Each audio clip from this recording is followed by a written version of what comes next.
On your mark, get set, and go!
Tell us how it feels. How does it feel like? Describe the moment when you could just feel the crushing blow. Yeah, I felt like as soon as that balloon popped, so did that whole team. Let's see what he has to say. No, I'm kidding. All right, go ahead. I'm kidding. No, as soon as that balloon popped, so did their soul. Their soul popped. Oh, you popped their soul. He popped their soul. They didn't have it in them. They didn't have it in them. All right, let's walk over here and see what. Let's interview this guy. Gotta give 110%. All right, so you survived 2 rounds of that game. Describe how did it feel, the ultimate win? You know, it's a regular day. Another day at the office. Wake up, piss greatness, continue goodness. That's all I do. I don't know why ain't nobody else as good as I am. It is what it is. Oh, Lord. There you have it.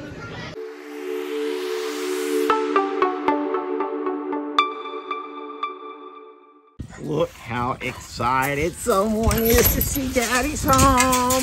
Come on, my babies. Hello, hello, hello, hello, hello, buddy. Hey, Trixie, come on. Oh, hi. Oh, my gosh, Pablo, Adam, or Steve. Everyone comes to see Daddy when he gets home. Y'all want to come in and eat, don't you? Oh, my goodness gracious. Look, everybody, so excited.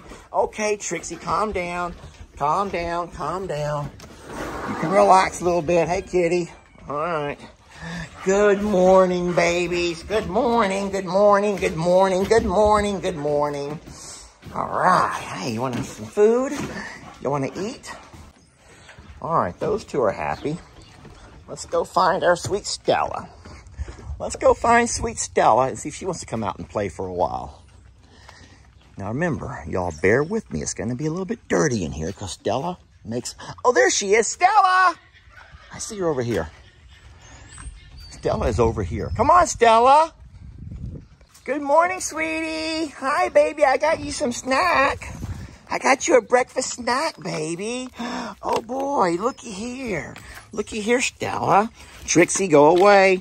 Trixie, you've already had your snack. This is for Stella. I need 2 hands here, guys. Oh, I got it. Look, Stella. Look it. Oh, boy. I need 2 hands, friends. Oh, my goodness. That's great. Hey, buddy, you already had yours. This is for Stella. Oh, it's so yummy, huh, Stella? Buddy loves his morning snacks, and so does Trixie. Oh, they love their morning snacks and their morning time with Daddy. You ready to do some chores? Stop eyeballing Stella. Stop looking at Stella. You're not going to have her food. That's Stella's. So if I walk away right now, I think Buddy's going to take Stella's food. So I'm going to sit here for a minute while Stella finishes. You guys don't have to stay with me if you don't want to. But I'm going to stay just for a minute or so while these two love on me and Stella eats. Well, good morning, folks. Lester here. Just don't judge. Dance like no one is watching. Come on now. Just a shirt, okay? What I'm going to do this morning is try to get Jolene and Waylon off of that small pasture and put them back up with the littles and the goats. And then I'm going to close that gate on this side and open the big red gate. You know, we've had an issue with animals being shuffled around. And lots of finger pointing is really, doesn't matter how many fingers you point. Animals are being shuffled around. And so we're trying to avoid that. My biggest concern with that small pasture where Waylon and Jolene are at is the fact that there's no natural water source there. And if there's no natural water source, then if something were to happen and let's just say that something were to happen. Hold on, I need 2 hands to unlock this gate. So, it's been suggested that Voodoo is so smart, so Voodoo can back his butt up to the gate, put enough force to open it. And whenever he does, he lets him and all of his friends inside. He doesn't let these 2 out. But then he comes back around the backside and he'll close it back behind him. Yeah, so Voodoo, that's what he's been doing, supposedly. But nonetheless, it's dangerous having too many animals in this small pasture with no natural water source. Come on, Jolene. So I'm gonna put them to the front where I can keep a closer eye on them, because I'll be honest, the worst thing could ever happen is something bad happened to Jolene. I love her. I love her so much. I know we shouldn't have favorites. We shouldn't have favorites, y'all, but I do. I love Jolene, and I would hate if something bad happened to her. All right, let me close the gate, and then I'll spread the feed out here. I got them both in here with me. So Annie's on high alert, but look who's come out to join us. Hi, sweetie. You coming to do chores with Daddy? All right, so now what we've got over here is Jolene and Waylon, who are not littles, they're bigs, along with all of our pigs, who are pigs, our alpaca, who I consider to be littles, along with our goats. Now, as of right, and of course, we can't forget all the geese.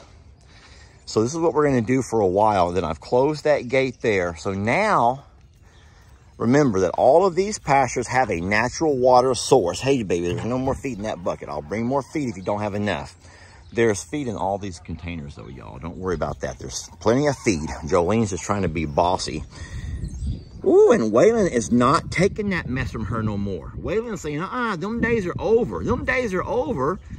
Them days are over, Jolene. You're going to treat me like an equal. And then he says, remember, when God made woman, he used the rib from a man's side to represent that we stand side by side. He didn't take a bone from my foot where you're always under me, or vice versa, Jolene. Yeah, Waylon is he's a deep thinker, y'all. He's a very deep thinker. And we got to remember that Waylon and Jolene are a partnership, a couple. And so every couple has to go through their growing pains. And don't think that you and your partner have not gone through your own set of growing pains. As a matter of fact, let's make today's comments about that. Let's talk about your growing pains. Can we talk about growing pains? Everybody who's been with somebody for a while has had to adjust to your partner, right? That Beavis and Butthead. They're going to come over here and try to run Jolene and Waylon out of the pasture. Like, you ain't one of us. You are not one of us. You don't belong here. And Cornholio is just egging them on. Cornholio, I'm coming. He's just egging them on. Look at my sweet boy, Al. He's like, oh, Daddy's home. I'm just waiting for my food. I'm just waiting for Dad to come feed me. I will, buddy. Give me a few minutes, okay? I know y'all can't see in there. There he is. Oh, look at my sweet guy. He's like, yay, Daddy's home. Daddy, come feed me. I'm like, I will, buddy. Give me a few minutes. Now, friends, he can come out if he wants to. He can come out if he wants to. I will leave this water here and keep it changed out on a regular basis in case something does come in that can't get out. But all of the other gates leading into this pasture are locked. There's only one way they can come in, and I'll go ahead and open this up wide. So now the bigs are welcome to come in if they choose to. There's good grass in here, but what we cannot have is any animal get locked in here. So if you're wondering why I don't just leave this gate locked, it's because this grass will grow up on me, and you need to have animals eating on your grass. You have to have animals eating on your grass. And I'll go ahead and address one more thing as well. Friends, look around. What color do you see? Ask yourself this question. What color do you see on the ground and in the trees and all around you and in every direction? green. And so ultimately, remember that we don't feed hay in the spring and the summer, unless in fact we're going through a drought like we were last summer. We have green grass everywhere. There's amazing nutrition in green grass. And so once we get to the springtime of the year, we stop feeding hay because they don't need it. If anything, what they need is that right there. Grains and hay at this point is just kind of a delicacy, just kind of a delicacy. So yeah, we will no longer be putting hay out. I did save my hay in case we end up going through another drought situation. Thank God everything is great right now. Everything's nice and green and beautiful. But we do have hay. I got about 10 rolls left for just in case. And if we end up having a wet summer with plenty of grass, then I'll just end up using my hay as burn hay when the flies and insects get bad. So, oh, I know, Moo. All right, we have fresh water here. We also have 3 ponds in this pasture here with the big. So there's 3 natural water sources along with a freshwater source. And I'm gonna leave that gate open right there so the bigs can also have access to that pasture if they want to. And they will. There's good green grass in there. And then I'm gonna go ahead and leave water in this trough over here. It's good for the feathered babies. You can see now we have a little duck coming by for a drink. And so I'll have Ben continue to keep that full for the feathered babies. And then just in case for some reason some animals should get closed off in there. But as far as Waylon and Jolene, don't be mean to each other. As far as Waylon and Jolene, they'll be in the front now where they have access to their own water source, being the pond, along with 2 freshwater sources like we have here. All right, all the pasture adjustments have been made. And I want to show you real fast how beautiful this scene is up in the front. Jolene and Waylon have plenty of grass here. We only have a few goats and alpaca they have to share with. And there's absolutely plenty of grass up here for them. Don't forget, I'm still feeding grains in the afternoons. And so this will guarantee that they have a place to always get water in a just-in-case scenario. That really scared me coming home yesterday and finding all the animals were in there somehow. The gate was closed behind them. And there's not enough water. There's not a water source in that pasture. And once their water trough had gone dry, then they would have had nothing. And it makes me worried about what if I'd been out of town that day? What if I'd been traveling? What if I had already come to the property and then left and they had to go X number of hours or days without water? And coming up on the summer, guys, you do not need to risk that. And so this here gives me a peace of mind to know that there's always a fresh water supply in this pond. A natural water source, I mean. We always keep the water troughs full and clean, but they always have the pond they can come to as well. All right, well listen, as I always say, this video was made a lot funner by having you with me, and it's always gooder when we have Stella hanging out with us, right, Stella? It's always gooder and funner with Stella and my I almost called her Maggie, and my Trixie and my buddy. Oh, my buddy. All right, my friends, you guys have a wonderful day, and we'll catch you guys on the next video.